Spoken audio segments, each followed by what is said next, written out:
राज्यघटना ज्यावेळेस लिहिण्यात आली होती त्यावेळेस या देशाचं मल्टीकल्चर, मल्टी डायव्हर्सिटी आणि एथनिक या सर्व गोष्टी लक्षात घेत असताना शिक्षण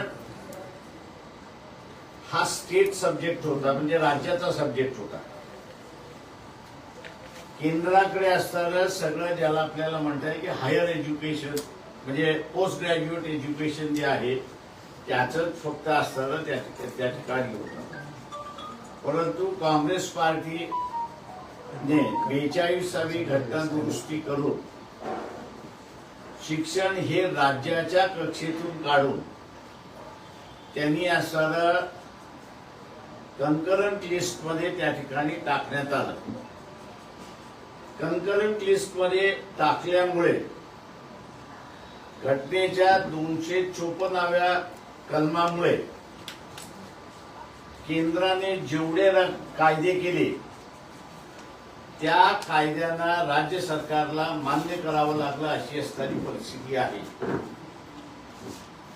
शिक्षण जरी स्वतःकडे घेतलं असलं केंद्र शासनाने, त्यांनी फक्त कमिट्या केल्या. मान्यतेचे अधिकार जे पूर्वी युनिव्हर्सिटीजकडे होते, राज्यांकडे होते, ते काढून घेऊन त्यांनी बोर्ड्स जे केले त्या बोर्ड्सकडे त्या ठिकाणी दिले. बोर्डाने धंदाच केला.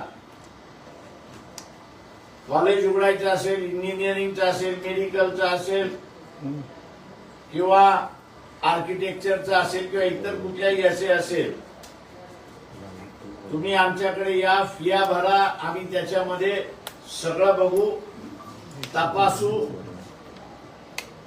आमच्या ऑनलाईनच्या बाहेरच्या फिया मिळाल्या तर तुम्हाला मान्यता, नाही तर मान्यता नाही. तेव्हा शिक्षण हे गरजेप्रमाणे जे पूर्वी होतं ते शिक्षण गरजेप्रमाणे त्या ठिकाणी राहिलं नाही. तर त्या शिक्षणाचं बाजारी स्वरूप झालं अशी असणारी परिस्थिती आहे. आणि म्हणून विद्यार्थ्यांमधलं प्रचंड मोठं असणारं कॉम्पिटिशन त्या ठिकाणी सुरुवात झाली. या कॉम्पिटिशन मध्ये जो वेल ऑफ होता, शहरी होता, ज्याच्याकडे पैसा होता,